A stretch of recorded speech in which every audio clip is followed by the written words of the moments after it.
최순실 사태가 장기화할 조짐을 보이면서 국정 리더십 공백에 대한 우려가 커지고 있습니다. 그런 가운데 정치권에선 특검과 인적 쇄신 등 전국 수습 방안을 놓고 갑론을박이 계속되고 있습니다. 장성호 건국대 교수, 김관옥 계명대 교수 두 분 모셨습니다. 어서 오십시오. 네, 안녕하세요. 최순실 씨 관련 의혹들이 고구마 줄기처럼 계속 쏟아져 나오고 있습니다. 정치권은 물론 많은 국민들 혼란스러운 상황인데요. 정치권의 우려, 우상호 원내대표 이야기 좀 잠시 들어보시고 대담 첫 질문 드리겠습니다. 보도에 따르면은 롯데로부터 70억을 재단이 모금을 했다가 롯데가 압수수색 들어가기 일주일 전에 70억을 돌려줬다. 이런 보도가 나왔습니다. 이것은 수사를 통해서밖에는 밝혀낼 수가 없기 때문에 저는 이 문제 굉장히 중대한 사안이라고 생각합니다. 청와대에 대한 압수수색도 지금 해야 합니다. 지금 관련자들이 다 부인하고 있지 않습니까? 정호성 씨 부인하고 있고 안종범 씨 부인하고 있고 바로 이 부인이라는 것은 증거인멸의 일종의 그 징후이기 때문에 바로 압수수색 들어가야 됩니다. 더불어민주당 우상호 원내대표 수사를 통해 밝힐 수밖에 없는 사안이다 하더라도 제대로 해야 된다라고 주장을 했습니다. 김 교수님, 조금 전에 조인근 전 연설기록 비서관 이제 기자들 앞에서 여러 질문들을 받았는데 최순실 씨 모르는 이야기다. 연설문이 고쳐졌다라는 것도 알지 못한다 얘기했습니다. 어떻게 들으셨습니까? 예, 들어보니까 뭐 전혀 일체 없음, 뭐 이런 것들이 한 6, 7번 계속적으로 반복되는 뭐 기존에 우리가 의혹을 갖는 것에 대해서 완전히 부정하는 그런 멘트를 하고 사라져 갔는데 사실상 이것이 문제 해결에 전혀 도움이 안 되는 것이고 지금의 현실은 사실은 문제를 풀어나가는 과정이 돼야지 이것이 자꾸 이렇게 묻어두는 것이 되면 더 큰 부담으로 와서 사실은 해결이 안 되는 상황으로 갈 수밖에 없는 것이거든요. 그래서 지금 지금 검찰이 수사를 이제 해 나가는 데서도 최근에 이렇게 속도를 좀 올리려고 하지 않습니까? 이런 것도 사실은 하려고 하는 것보다 이제 불가피하게 조직의 어떤 생존의 위기가 왔다.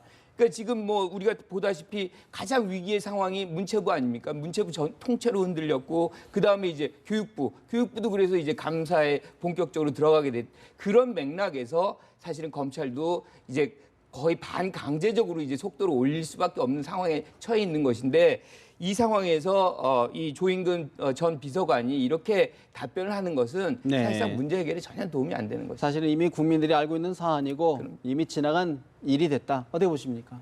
근데 뭐 저는 좀 뭐 그런 측면도 있지만 조인근 연설비서관이 지금 잠적해 있다가 오늘 드디어 나왔지 않습니까? 본인은 뭐 잠적이 아니고 잠적이 아니고 뭐 그냥 집에 있었다고 그러는데 불필요한 오해를 살까 봐 그랬다. 전화도 안 받고 그랬다고는 하지만 그래도 국민들이 궁금해하고 있는 부분이 있지 않습니까?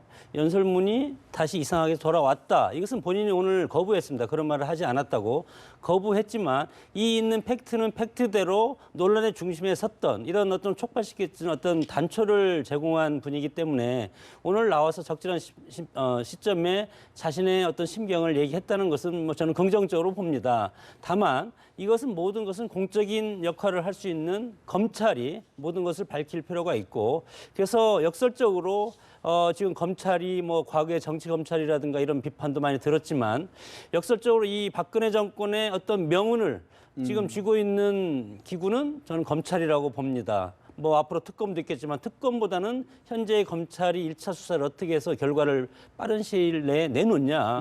이게 따라서 앞으로 뭐 대선 관계로 해서 전국이 상당히 시끄럽겠지만 그럼에도 불구하고 이 논란의 핵심적인 것은 빨리 해서 국민들한테 알려야 되지 않겠습니까? 그런 차원에서 조인근 연설비서관이 오늘 나와서 한 것은 큰 나름대로 의미는 있다고 봅니다. 검찰 수사의 어떤 의미는 진술이 될 수 있다 그런 말씀이신데 사실 야권 일각에서는 검찰 수사 너무 늦은 것 아니냐 뒷북을 치고 있는 것 아니냐는 우려도 있는데 어떻게 인식하십니까? 근데 뭐 만시지탄이라는 말이 있지 않습니까? 아주 안 하는 것보다는 낫고 이제는 이것이 특검으로 갈 가능성이 상당히 많아졌기 때문에 검찰이라는 어떤 국가기구 사정의 최일선 아닙니까? 이분들이 이제 우리도 한번 정말 열심히 해야 되겠다. 그동안에는 여러 가지 지금 이것이 의혹과 의혹 그리고 정치권의 여러 가지 뭐 공방. 국감에서 공방 이런 것들과 뒤섞여 가지고 검찰이 이거에 대해서 사실은 청와대를 겨냥을 해야 되는데 그게 상당히 부담스럽게 운신의 폭이 좀 좁았다. 부담스럽게 한 것은 사실인데 이제는 보니까 특별수사본부도 발족이 됐고 해서 검찰이 앞으로 속전속결로 이것을 진상규명을 하리라고 봅니다. 김 교수님 어떻게 전망하십니까? 뭐 우병우 수석이 거기에 있는 한 사실은 뭐 독자적으로 아주 자유롭게 검찰이 수사를 하기에는 사실 제약이 여전히 남아 있습니다. 그래서 이 검찰이 실질적으로 독자적인 어떤 수사를 하려면 기존의 어떤 메커니즘이 다 무너져야죠. 다 해소가 되고 이 독립적인 어떤 수사본부가 실질적인 어떤 수사를 지휘할 수 있어야 되고 예. 그것이 나중에 어떤 관여 없이 이루어져야만 우리가 국민들이 실질적으로 믿음이 갈 수 있는 것이죠. 지금 사실 공적 영역이 완전히 무너졌어요. 그러니까 우리가 사실 공사 구분이 돼야 되는데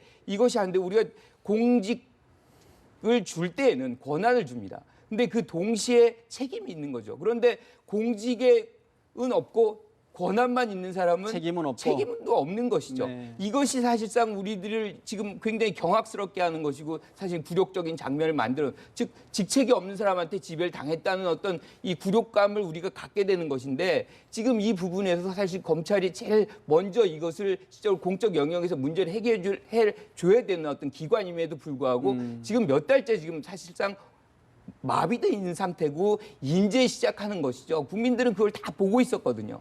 그래서 지금 굉장히 답답함이 여기에 집중이 돼 있다라고 얘기할 수밖에 없습니다. 결국은 사실 이제 많은 분들이 청와대도 이제 그런 촉구를 했는데 핵심은 해외에 있는 최순실 씨, 차은택 씨를 이제 국내로 소환해서 진상이 뭐냐라고 물어봐야 될 텐데 강제 송환이 참 어렵다는 거 아니겠습니까? 어떻게 보십니까? 그렇죠. 굉장히 어렵습니다. 지금 강제 송환을 하려면 이게 이제 뭐 예컨대 범죄인 인도 협정 같은 걸로 해서 이제 와야 되는데 과거에 이제 유병원 씨 딸 같은 경우에 지금 아직도 안 왔지 않습니까? 지금 2년째 재판이 계속되고 있어요.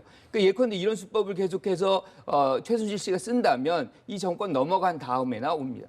그때도 올지 안 올지 모르는 거죠. 다시 얘기하면 이 문제는 가장 핵심적인 사람은 최순실 씨고 그다음에 차은택 씨. 이 두 분인데 두 분 다 사실상 국내에 존재하지 않고 이것이 수사가 계속해서 미진해지면 결국엔 모든 초점은 부담은 대통령에게 갑니다. 질 수밖에 없는 그러니까 상황이다. 이런 상황에서 사실은 실질적으로 대통령을 위했던 사람이라면 그들이 빨리 귀국해서 사전 모든 면모를 전모를 밝히고 네. 책임을 지고 이런 과정을 거쳐야만 하는 것이죠. 본인이 떳떳하다면 못 돌아올 이유가 없다. 어떻게 보십니까? 뭐 돌아와야 되겠죠. 그러나 돌아오겠습니까? 저는 상당히 어렵다고 봅니다. 그렇게 봤을 때 이것이 장기간 될 가능성이 많고 여기에서 저는 대통령의 결단이 필요한 부분입니다. 이분들이 국내 송환하기는 상당히 시간이 걸리기 때문에 검찰 수사의 어떤 확정성이라든가 정당성을 부여하기 위해서는 우병우 수석이라든가 인사 그리고 청와대의 어떤 그 관계 비서관들이 인사 조치를 먼저 할 필요가 있는데 특히 우병우 지금 특별수사팀이 발족돼서 지금 조사하고 있지 않습니까? 네. 이 정말 여러 가지 난제가 많이 휩싼 이 난국에도 이런 특별수사팀은 이거에 대해서 일단 발표를 하고 그다음에 그에 맞춰서 일단 인적 쇄신을 먼저 하는 것이 좋고 네. 그 다음에 물론 뭐 최순실이나 차은택 씨가 어떻게 해서 심경의 변화를 일으켜서 전격적으로 또 국내에 올 수도 있지 않겠습니까? 예. 그렇게 하면 그거야말로 뭐 가장 저는 좋은 해결 방법이라고 보고 일단 미우나 고우나 검찰의 수사를 일단은 믿어봐야 된다, 맡겨야 된다 그런 말씀이신데 여야의 특검 역시 하나의 강제할 수 있는 수단이 될 것 같은데 말 그대로 여야의 생각이 동상이몽인 것 같습니다. 상설 특검이냐 별도 특검이냐를 놓고 설전이 오갔는데 민주당이 이제 특검 논의하지 않겠다고 선을 그었는데 여야의 이야기를 들어보실까요? 정치적 중립성이 훼손 될 우려가 있기 때문에 검찰이 아닌 특검을 하자는 게 우리 특검법에도 그대로 명시가 되어 있죠. 그런데 더불어민주당은 그런 거 저런 거 거두절미하고 더불어민주당에서 추천하는 특검을 꼭 찍어서 그 사람이 수사를 해야 된다는 겁니다. 여야가 합의해서 만든 걸 주장하는 게 저희들이 상식적입니까? 아니면 정치적 중립성 때문에 특검을 하는데 특정 정당에서 꼭 찍어서 하는 그 사람이 특검을 하는 게 상식적입니까? 현재 새누리당과 벌이고 있는 모든 협상을 다시 생각해 보겠습니다. 첫 번째, 새누리당의 대국민 석고대죄가 이루어져야 합니다. 두 번째, 우병우 민정수석의 사퇴가 선행되어야 합니다. 세 번째, 최순실 부역자의 전원 사퇴가 이루어져야 하는 것입니다. 이렇게 해서 청와대와 정부와 집권당이 먼저 사죄하는 마음으로 국민들의 상처를 이해하고 국정 위기를 수습하겠다는 자세가 보인다면은 우리는 적극적으로 새누리당과 마주하고 전국 정상화에 협조할 것입니다.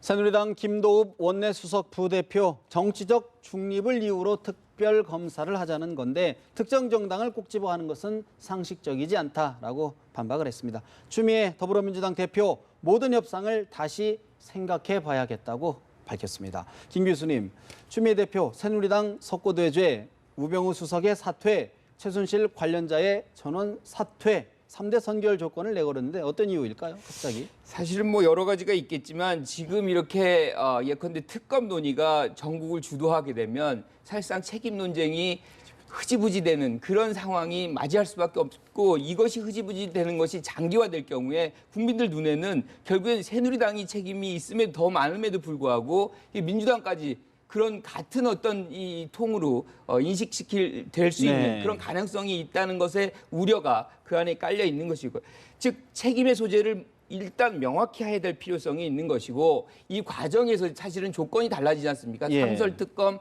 그다음에 개별 특검 해서 누가 사실은 특검을 추천하느냐의 문제인데 이 과정 속에서 시간이 끌어지면 사실상 내용은 없어지고 예. 싸움만 발생하는 이런 것들이 국민의 어떤 분노를 이제 만들어내는 것인데 사실은 요번에 이 민주당의 처신은 굉장히 다시 유효한 것이다. 이게 어떻게 보면 국민의당의 박지원 대표의 얘기를 받아들인 꼴이 된 것인데 문제는 뭐냐면 지금 정치권이 오해를 하지 말아야 될 것 중에 착각을 하지 말아야 될 것 중에 하나가 여야가 합의하면 이 문제가 해결될 수 있다, 네. 안정화될 수 있다라고 생각하는 것은 심각한 착각입니다. 사실 새누리당 입장에서는 그렇게 할 경우에 이제 이게 정략적으로 시간 끄는 것 아니냐라는 반발을 살 것 같기도 한데 어떻게 보십니까? 힘이 빠지고 비틀거리니까 한 번 더 치고 싶은 것이 사람의 생리인데 큰 정치를 하려면 그렇게 해야 합니다. 집권당이 되려고 하면 수권 정당을 지향하면 정말 대안을 가지고 해야 되는데 무슨 부역자 전원 사퇴 이런 말을 당 대표가 쓴다는 것은 저는 좀 문제가 있다고 봅니다. 새누리당의 국민한테 석고대죄 했습니다. 사죄했고 대통령도 사죄했지 않았습니까? 며칠 전에 사죄를 했는데 이런 3대 선결 조건을 대통령이 하지 않겠다는 것이 아니고 네. 검찰의 수사 결과가 나오면 하겠다는 것이라고 누차 얘기했기 때문에 지금 무엇보다도 더 급한 사람은 저는 박근혜 대통령이라고 봅니다. 예. 그래서 빨리 어떤 팩트가 나오면 인사조치하고 자신도 이렇게 추스려야 되지 않겠습니까? 대통령이 지금 어떻게 날씨 뜨거워서 네. 어떻게 뭐 지금 행사에도 참여하지 못하고 그런 어떤 자괴감이 들 텐데 길이 있으면 멀리 돌아가는 길이 있고 우회로죠. 그리고 길이 부서지면 이것을 고쳐야 갈 시간이 있다. 네. 이것이 소위 말해서 이제 개혁 같은 건데 지금은 저는 충분히 고칠 시간을 먼저 줘야 된다고 봅니다. 대통령이 사과를 했다는 것은 본인이 국정을 운영하면서도 어떤 특정한 잘못된 일을 본인이 스스로 느꼈다는 거기 때문에 그럼 그 느꼈으면 그거에 대한 사후의 재발 방지라든가 어떻게 보면 사후에 이것을 어떻게 고쳐서 나갈 것인가 이런 기회는 한 2주 정도는 도와주지 않겠습니까? 책임을 인정한 만큼 수습책을 고민할 시간을 줘야 된다. 시간을 줘야 되겠죠. 그런 말씀인데 사실 박근혜 대통령이 이제 대국민 사과한 게 지난 25일이니까 벌써 오늘 이제 나흘째가 되고 있는데 여권 내부에서도 신속히 쇄신책을 내놓으라는 목소리가 나오는 것 같습니다. 정진석 원내대표 이야기 좀 들어볼까요? 사퇴 요구했고 국민들께 송구스럽던 사죄 말씀 드렸고 다 했고 특검하자고도 했고 충족 못한 게 뭐 있어? 다음 주에 이제 3당 원내대표들 만나서 얘기해야지. 모든 걸 다 올려놓고 얘기해야지. 이 행정부의 리더십이 지금 문제가 생긴 상태에서 국회가 어쨌든 이 위기 국면을 수습하고 하는데 주체가 또 돼야 되거든요. 거국 내각 대통령께 건의하실 생각도 있으세요? 있어요. 아직 뭐 부담이 아니고. 새누리당 정진석 원내대표 행정부 리더십에 문제가 생긴 상태다. 거국 내각은 아직 그 단계까지는 아닌 것 아니냐라는 입장을 보였는데 김 교수님, 박근혜 대통령 오늘 예정됐던 통일준비위원회 민간위원 오찬 간담회를 취소를 했습니다. 말 그대로 심사숙고하고 있다고 청와대 참모들이 전하고 있는데 왜 수습책이 좀 늦어지는 걸까요? 수습책이 나오기가 굉장히 어렵죠. 지금 어떻게 마땅한 수습책이 지금 있습니까? 사실상 여기서 뭐 제일 먼저 해야 되는 거는 참모진들을 이제 총사퇴시키고 그다음에 내각 총사퇴 뭐 이런 수순을 밟아 나가야 되는데 여기에 그림이 없는 거거든요. 그리고 그 실질적으로 그것을 누가 주도하느냐? 사실은 없는 겁니다. 그래서 당도 지금 협조가 안 되는 것이죠. 당도 무력하고 내부적으로도 누구도 도와주지 않고 여기서 사실은 수습책은 딴 게 아니라 지금 제일 먼저 사과를 하고서 오히려 지지율이 떨어졌습니다. 이건 뭘 얘기하냐면 그만큼 국민들이 그 사과에 대해서 충분히 받아들이지 않고 있다는 거거든요. 그래서 수습이라는 건 진정성 있는 사과를 다시 하는 것. 그리고 그 사과에서 진상이 어떻고 내가 무엇을 잘못했고 어떤 것이 과오였다는 것을 실질적으로 밝히게 되면 그다음부터가 하나하나 기회가 열리고 문이 열리는 것이 그때부터지 지금 뭐가 자기적으로 누구를 바꾸고 이것은 국민들이 지금 원하는 바가 아니거든요. 국민들이 원하는 건 실상이 무엇이냐, 전모가 무엇이냐 이것을 먼저 알고 그 다음에 이제 다른 어떤 정치적 조치가 이루어지고 뭐 거국 내각이 이루어지고 등등의 것들이 이루어져야지. 네. 지금 아무것도 모르는 데서 이를 덮어간다. 국민들은 여전히 궁금합니다. 의혹이 남은 상태에서는 국민들의 신뢰를 살 수 없다 이런 말씀이시는데 어떻게 보십니까? 야당 입장에서는 저는 충분히 이해합니다. 대통령이 하야를 해야 된다고 하든 아니면 탄핵을 시켜야 된다고 하든 그리고 인적쇄신을 해야 된다고 하든 그러나 집권 여당에서 총리를 교체하고 비서실도 교체하고 인적 교체하고 심지어 대통령 탈당하고 이렇게 하는 것은 저는 정말로 무책임한 집권 여당이다. 저는 그렇게 봅니다. 예. 총리를 사퇴시키면 대통령이 지금 사과한 입장에서 국정의 컨트롤 타워는 누가 하겠습니까? 그러면 외교부 장관이 합니까? 그리고 비서실장을 사퇴하면 지금 비서실에 누군가가 책임자가 있을 텐데 사퇴를 시키면 그럼 비서실의 어떤 이런 여러 가지 내부적인 조사라든가 이런 건 누가 합니까? 컨트롤 타워를 없애버리면. 그리고 또 예를 들어서 그럼 안종범 수석이라든가 그리고 뭐 여러 가지 뭐 세 분의 그 총무비서관이라든가 이런 분들을 사퇴시키면 이분이 바로 어떤 확신범이 됩니다. 이거에 대한 최순실 씨와의 어떤 커넥이 있다는 것을 인정해버리는 거기 때문에 그 개인적인 그런 어떤 인격도 있지 않겠습니까? 김 교수님께서도 말씀하셨지만 야권 일각에서는 그런 수습 조치에 이어서 이전에 어떤 대국민 사과, 어떤 간담회 이거를 좀 다시 한번 해달라라는 요구에 대해서는 어떤 생각이신지요? 근데 대통령이 우리 뭐 무슨 이렇게 조합장도 아니고 그렇지 않습니까? 국민이 뽑아둔 대통령이고 물론 권위가 스스로 지금 땅에 떨어져 있지만 그러나 우리가 국가의 영속성이라든가 민주적인 정치 질서가 이어지려면 대통령의 권위도 어느 정도 인정을 해줘야 되지 않겠습니까? 그러나 대통령이 이미 사과했지 않습니까? 그리고 그 사과라는 것은 진정성이 있다고 봅니다. 본인도 얼마나 이렇게 뭐 답답하겠습니까? 저는 대통령을 제가 이렇게 옹호할 생각은 전혀 없고 이런 상황에서 우리가 이 사태를 수습하고 정말 정상적으로 이 혼란을 극복하고 정상적으로 내년에 정권 교체가 이루어지던 새누리당이 다시 집권을 하던 그런 데까지는 정상적으로 가야 되는 것이 국정의 연속성이다. 이것이 되지 과거의 어떤 정치 변동이라든가 이런 식으로 해서 국정이 뒤틀리고 나라가 혼란스럽고 이런 것은 저는 바람직하지 않다. 사실 지금 뭐 전적으로 동감인데 제일 중요한 건 사실 안정화거든요. 그 예측 가능성을 끌어올려야 됩니다. 지금 국민적으로 사실은 뭐 이 비예측성, 그러니까 불예측성이 너무 높아지고 이게 한국이 어디로 가느냐. 이 굉장히 심각한 이 위기 상황이라는 것에 분명히 우리가 봉착해 있는데 이것이 지금 한 번 사과했으니까 더 이상 사과 안 한다. 이건 사실 국민들이 어떻게 보면 광고 나온 것처럼 오케이 할 때까지 가야 되는 겁니다. 그래서 국민들이 수긍하고 이 정도면 괜찮다라고 생각할 때 이 새로운 어떤 내각을 꾸리고 이 비서실을 꾸리고 이렇게 하면서 나간다 그러면 실질적으로 국민들이 어느 정도 지지를 할 수 있는 기회가 발생되지만 이것이 없다면 아예 기회도 없는 겁니다. 우리가 지금 이 상황이 힘의 공백이 완전히 발생한 상태라는 것을 인정하지 않으면 사실은 안정화는 오지 않습니다. 거국 내각이라는 것도 실질적으로 왜 이건 필요가 아니라 불가피한 겁니다. 기본적으로 지금 힘이 없어요.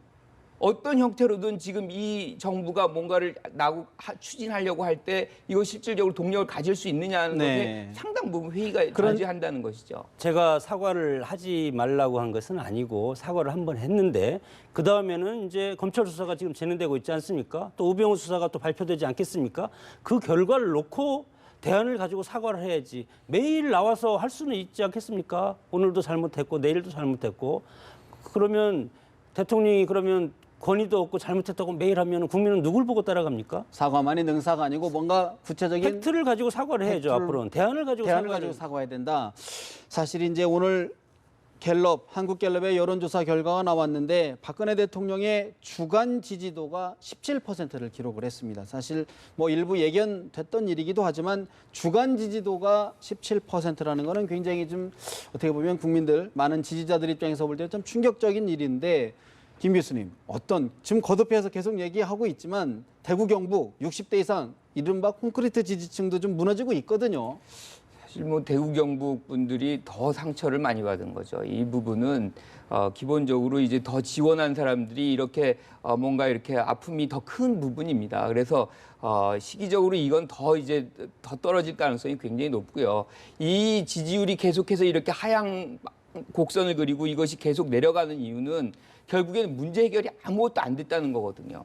여기에서 뭐 지금까지 이 청와대와 관련된 것들, 뭐 우병우 수사건이라든가 뭐 모든 문제들이 하나라도 해결이 되어 있는 것이 없습니다. 백남기 농민 사건도 그렇고 하나도 해결이 안 된 거기 때문에 반등의 기회조차도 없는 것인데 이 최순실 사건이 빵 터지면서 사실상 완전히 폭격을 맞은 정도의 어떤 지지율이 유지가 되는 것이고 이것을 반전을 가져오기가 굉장히 쉽지가 않습니다. 인위적인 것도 안 되고 결국은 일종의 레임덕 현상으로 완전히 들어간 어떤 수치다. 어떻게 보십니까? 뭐 인사가 만사하고 뭐 좋은데 결국은 이것은 다 대통령이 감당할 부분입니다. 대통령이 사과했지 않습니까? 사과했다는 것은 원칙적인 것을 상당히 중시하는 대통령이 사과했다는 것은 본인의 실수를 인정을 했기 때문에 국민들이 그거에 대해서 가슴 아파하고 그거에 대해서 싫어지는 거죠. 당연히 여론적인 것은 밑으로 내려갈 수밖에 없다. 저는 5%까지도 내려갈 수 있다고 봅니다. 과거에 뭐 다른 대통령도 5%까지 내려간 적이 있기 때문에 그러나 여론이라는 것은 대통령이 정말 국민과 국가를 위해서 어느 만큼 끈기 있게 집념 있게 가냐. 그러면 국민들이 다시 여론적인 지표를 다시 올려줄 것이고 그렇지 않고 지금보다 훨씬 못하고 이것을 감당 못하고 이 어려운 상황을 컨트롤하지 못하면 정말로 이제 대통령 지지율 2, 3%까지 갈 수도 있다고 봅니다. 결국은 숫자는 숫자일 부분이다. 대통령이 앞으로 어떤 수습책을 내놓느냐가 그렇죠. 그것이 문제다. 정치입니다. 그런 말씀이신데 사실 지금 뭐 계속 말씀 중에도 나왔지만 여야 정치권에서는 민심 수습을 위해서 거국 내각을 좀 필요한 것 아니냐는 목소리가 나오는데 박지원 국민의당 비대위원장 이야기 들어보실까요? 검찰 수사의 나침판은 대통령과 최 씨의 말이 아니고 학교, 거리에서 분노하고 있는 일반 국민의 목소리에 있다고 거듭 촉구를 드립니다. 박 대통령과 최순실 씨에게도 촉구합니다. 진실로 구원받은 일은 완전한 자백입니다. 모든 사실을 알고 있는 대통령께서는 국민 앞에 진실을 밝히고 우병우, 안종범, 문고리 3인방 그리고 그 책임자들을 해임해야 합니다. 대통령께서는 당적을 정리하고 중립, 거국 내각을 검토할 때다. 그런 말씀을 드립니다. 국민의당 박지원 비대위원장 책임자 해임, 대통령의 당적 정리 그리고 중립 거국 내각을 검토할 때다라고 거듭 주장했습니다. 김 교수님, 사실 거국 중립 내각 지금까지 헌 정사에 실질적으로 중립 내각이 존재했던 적이 없었던 것 같은데 바람직한 해법일까요? 어떻게 보십니까? 바람직하고 안 하고를 떠나서 해법은 이것뿐이 없다라고 생각합니다. 그러니까 이거를 뭐 어떤 분들은 나눠 먹기다. 그래서 안 된다라고 얘기하는데 문제는 지금 힘의 공백 상태가 빠져 있어요. 그래서 이 야당의 지지세가 여기에 들어오지 않는 한 정부의 힘이 만들어지지 않는 거거든요. 그래서 책임을 어떻게 공유하고 힘을 끌어당겨서 분산된 힘을 사실상 결집시켜서 임기 마지막까지 끌고 가야 되는 어떤 과제를 같이 만들겠다는 그런 부분에서 사실은 이 아이디어가 나온 것이지 네. 여기서 뭐 누군가가 이득을 보겠다라고 한다면 그 순간 국민들에게 탄핵을 받습니다. 그래서 이 부분은 지금 힘의 공백 상태를 전제하지 않는다면 사실 이 얘기는 받아들이기 굉장히 어렵죠. 그래서 지금 총리 같은 경우는 책임 정치가 아니다라고 얘기했는데 책임 정치라고 얘기하면 이미 실패를 본 거거든요. 이 실패 본 그렇죠. 부분입니다. 상황이 이 부분. 되면. 상황이 되면 네. 그러면 사실상 새로운 어떤 권력을 만들어야 되는데 그렇다고 해서 임기를 중단할 수는 없는 거죠. 헌정질서는 유지해야 되는 거죠. 그런 과정에서 그런데 힘이 없는데 어떡하느냐. 결국엔 야당의 힘이든 다른 세력에 전체적으로 결집을 시켜서 하나에 뭉쳐서 이 힘으로 사실상 내년 대선 때까지 새로운 어떤 대권이 등장할 때까지 이 국정을 운영해주는 힘으로 활용할 수밖에 없는 우리 상황이 이렇게 전개돼 있다는 것이죠. 힘의 공백을 결국은 야권의 힘이 들어갈 수밖에 없는 상황이다. 이런 진단인데 민주적인 정치 제도로서는 이런 비슷한 이유가 협의제 민주주의라는 것이 있습니다. 성적인 소수, 지역적인 소수, 그리고 어떤 인종적인 소수들을 배려해서 어떤 쿼터제라든가 할당제를 통해서 같이 운영해가는 것이 협의제 민주주의인데 이 대선을 앞두고 사실은 이제 중립 내각을 구성할 수도 있겠습니다. 이것은 선거 관리 내각인데 지금 대통령 선거가 1년이 훨씬 넘게 남은 이 시점에서 거국 중립 내각을 야당뿐만 아니라 여당이 얘기하는 것은 국민이 뽑아준 대통령 임기를 1년 반 정도 줄이겠다는 것이죠. 그럼 대통령은 식물 대통령을 놓고 그러면 각자 주인이 아닌 사람들이 들어가서 되겠습니까? 그게 된다고 보십니까? 실질적인 오너가 없다. 오너가 없는데 배가 산으로 가지 않겠습니까? 이론은 좋죠. 이론은 정말 기가 막힌데 실질적으로 우리가 단일 대우로 가도 정당 내부에서 엄청나게 싸우지 않습니까? 이 개파주의인데 그러면 당도 개파주의처럼 매일 싸우고 대선을 앞두고 훨씬 더 지금 앞으로 후보들을 중심으로 해서 서로 편가를 나서 내부적인 갈등이 엄청 치열할 텐데 그러면 내각도 또 각 당이 서로 해가지고 또 싸우고 이게 뭐 나라꼴이 되겠습니까? 저는 뭐 이론상으로는 좋지만 실질적으로 현실적인 대안은 될 현실적으로는 수가 없다. 결국에는 국정의 중심은 대통령이 중심을 잡을 수밖에 없다. 그것은 헌법적인 질서를 우리가 지키고 네. 과거에 이제 쿠데타라든가 이런 세력이 나오면 헌정이 무너지는 거 아닙니까? 그래서 민주화 운동도 일어나고 이런 건데 지금 뭐 민주화 운동을 일어나기보다도 지금은 사과를 했고 네. 그 사과의 팩트에 대해서 치료 과정이기 때문에 이것을 좀 지켜보자는 겁니다. 사실 청와대의 인적 쇄신 이런 논의와 별개로 여당, 집권 여당의 지도부도 개편을 해야 된다라는 게 이제 비박계 일부의 목소리인데 김 교수님은 어떻게 인식하십니까? 이것도 저는 마찬가지입니다. 사실상 새누리당이 내년 대선에 후보를 내고 하나의 지금의 정당의 어떤 모습을 계속 유지하기 위해서는 지금 지도부 총사퇴가 전제돼야만 국민들이 이들이 책임 정치를 하는구나라는 생각을 받아주는 거지 이게 그대로 지금의 이 상황을 겪으면서도 지도부가 계속 유지된다라고 한다면 국민들은 그 당을 실질적으로 책임 정치하는 정당이라고 보지 않는 것이거든요. 이런 상황에서 어떤 형태로든 새누리당은 지도부 전면을 사퇴하고 새로운 사과를 사실상 하고 그 과정에서 새로운 인사들이 주도돼서 새 출발을 해야만 사실상 내년 대선에서 하나의 어떤 정당으로서 후보도 내고 지금 새로운 국면을 열어가는 주체가 되는 것이지 그렇지 않는 경우는 네. 사실은 지금 얘기한 대로 이정현 대표가 계속 가져간다.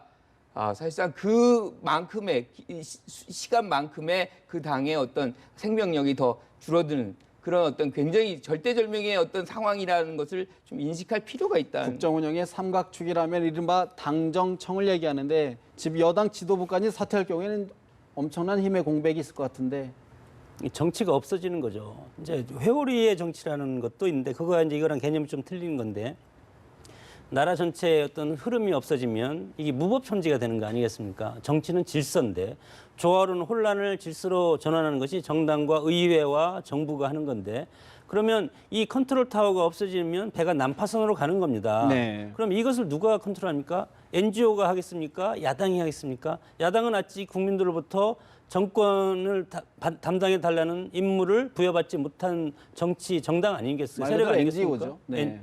그런 차원에서 봤을 때는 일단은 우리가 절차적 민주주의라든가 헌정 질서를 유지하는 것이 훨씬 중요하다. 이 내부적인 이런 갈등도 좋지만 내년에 누가 대통령 되는 것도 좋지만 그러나 우리한테는 북한이라는 주적이 있지 않습니까? 근데 저는 뭐 이렇게 생각합니다. 지금 새누리당도 그렇고요. 청와대도 그렇고요. 내각도 그렇고요. 이분들 기존에 있는 분들이 계속 유지해야 되는 겁니까? 다른 분들은 존재하지 않나요? 우리 한국 정치에? 새누리당에도 인물들 굉장히 많거든요. 이런 부분을 말씀드리는 거고요. 사실은 지금의 어떤 과오를 정치는 책임이 요체라고 생각합니다. 이분들이 책임을 지지 않으면 그 차후에 우리 미래의 어떤 정치인들도 계속해서 반복적으로 책임은 안 져도 되는구나. 여기서 아니죠. 교훈을 우리는 얻어가야 되는 거죠. 그래서 이 조직에서의 어떤 책임을 질 사람들은 반드시 지고 가야 지고야 되고 된다. 사실상 그걸 대체할 수 있는 정치인들 다양하게 많습니다. 지도부의 인적 쇄신이 있다 하더라도 충분히 채울 사람 인물이 있다.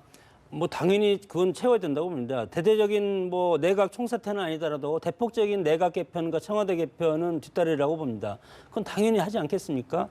다만 국민들이 정권을 평가하는 것은 선거를 통해서 하는 거지 여론조사로 하는 것은 아닙니다. 그래서 선거가 내년 4월 보궐선거, 4월 12일 그리고 12월 대통령 선거 두 번에 걸쳐서 심판을 할 겁니다. 여기에서 여당과 대통령이 국정에 대해서 책임감이 없고 그리고 국민들로부터 인정을 못 받는다면 여기에서 상당 부분 국민들이 대한 세력을 지지할 수 있는 것이고 네. 그런 차원으로 봐야지. 사실상 시험을 한번 봤어요. 4.13 총선이 있었습니다. 그 결과가. 그런데 그때 그 결과, 교훈을 여기서 충분히 받아들였고 수용을 했다면 지금의 상황보다는 개선되지 않았을까? 저는 이런 생각을 그런 해봅니다. 아쉬움. 네. 그래서 지금 말씀하신 대로 사실 선거가 하나의 그런 어떤 책임을 묻는 과정인 것은 분명한데 기본적으로 그럼에도 불구하고 그것을 바꾸지 않았기 때문에 즉 책임을 지지 않았기 때문에 이런 현실을 직면하고 있다라고 얘기할 수 있습니다. 알겠습니다. 또 하나 짚어봐야 될 게 지금 반기문 유엔 사무총장의 지지율이 일부 하락했다. 이번 동반 하락했다는 일부 여론조사 결과가 나와요. 대신 문재인 전 대표와 사실 오차 범위에 있다. 우리 반기문 유엔 사무총장의 대선 행보에 어떤 영향이 있을까 이번 파문이? 사실 굉장히 부정적이죠. 왜냐하면 부정적이다. 우리가 이제 처음 인식할 때부터 친박 중심의 새누리당 그리고 이제 상당 부분 박 대통령의 어떤 지원을 받는다. 뭐 이게 이미 뭐 굉장히 이미지화돼 있는 거 아닙니까? 그래서 다시 얘기하면 지금의 반기문 총장의 어떤 지지율은 상당 부분이 박 대통령의 지지자들이 지지했던 그 부분이 있었는데 겹치는. 사실 그 부분이 상당히 빠져나가면서 아무래도 반기문 총장을 지지하던 그 지지율도 같이 빠질 수밖에 없는 연동성이 그 안에 존재한다는 것이죠. 네. 그런데 지금 이제 독자적인 아마 지지세도 분명히 있을 겁니다. 그런데 이 부분들이 실적으로 어떤 본인이 어떤 정치를 새롭게 보이지 않는 한 왜냐하면 뭐 정치를 해본 적이 없기 때문에 우리 반 총장께서 정치인이 아니기 때문에 사실상 잘할 것이라는 어떤 개연성으로 지지를 하는 것이 이게 콘크리트라든가 아주 솔리드한 강한 어떤 지지세가 아니거든요. 그래서 그것들이 실질적으로 유지되지 않는 한 뭔가 네. 보여주지 않는 한 이것도 굉장히 결국 위기선상에 이제 있을 수 있다. 반기문 사무총장의 지지율이 하락된다 그러면 여권의 어떤 분화가 또 이루어질 가능성이 있어 보이는데 어떻게 전망하십니까? 저는 이제 조금 더 이제 다른 차원에서 이것을 좀 해석하고 싶은데 권력이라는 것은 대통령도 권력이고 하여튼 권력이지 않습니까? 세일즈입니다. 자기의 정책 아젠다 그리고 미래의 비전 이런 것을 국민들한테 파는 것인데 지금 반기문 총장의 이런 지지율이 높았던 것은 여당과 대통령과 오버랩해 가지고 높아진 것인데 여당과 지금 대통령의 지지율이 떨어지니까 같이 떨어진 건데 네. 여기에서 저는 반기문 유엔 사무총장은 기회의 땅이 될 수도 있다. 오히려 자기 기회다. 지분이 훨씬 높아지고 국내에 들어왔을 때 이렇게 얹혀서 가면 나중에 지분 또 내부적으로 해야 될 겁니다. 아마 그런 차원에서 봤을 때는 지도자라는 것은 위기를 돌파해서 성공시키는 것이 참다운 지도자지 네. 위기 관리를 못하면 지도자가 아니지 않습니까? 알겠습니다. 한 가지 더 짚어볼까요? 친박계 우리 김진태 의원 박근혜 대통령이 지인인 최 씨에게 물어봤고 문 전 대표는 주적인 김정일에게 물어봤다. 비율에서 논란이 되고 있습니다. 우리가 이제 비교 정치라는 게 있습니다. 이 비교할 때 어떤 수준이 같은 이 사안들을 비교해야만 그게 이제 적실성이 발생되는 것인데 이렇게 수준의 어떤 차이가 발생되지 이 차이가 큰 것을 비교하면 아예 연구가 성립이 안 됩니다. 그래서 이것도 마찬가지죠. 이 국민들이 사실상 굉장히 웃을 일입니다. 어떻게 보십니까? 정리 좀 해주시죠. 우리 정치가 너무 이제 자극적인 말의 성찬이 이제 있지 않습니까? 튀어야 산다. 그런 것이 이제 정치인들의 어떤 꼬리표처럼 따라다니는 건데 어차피 뭐 어떤 세일즈에서는 성공한 겁니다. 성공했지만 네. 그러나 과거에 예를 들어서 김대중 대통령이 빨갱이다 막 이런 것들이 막 예를 들어서 정치 반대편에서 계속 공격했는데 그래서 나중에 DJP 공동정권이 되니까 그 옛날에 어르신들은 우리 이제 외국으로 이민 가야 되는 거 아니야 이런 말도 하는 것이 상당히 이 정치적인 그 프로파간다죠. 정치 네. 선전. 이런 것이 상당히 위험성이 있는 건데 정치인들은 좀 품격을 지켜야 되겠습니다. 알겠습니다. 사실 경제, 안보 말 안 해도 굉장히 국민들을 걱정하고 우려하고 있습니다. 이번 최순실 사태 명명백백하게 밝혀서 국정의 리더십 최소화하기를 기대해 봅니다. 두 분 말씀 여기서 드려야 될 것 같습니다. 말씀 고맙습니다.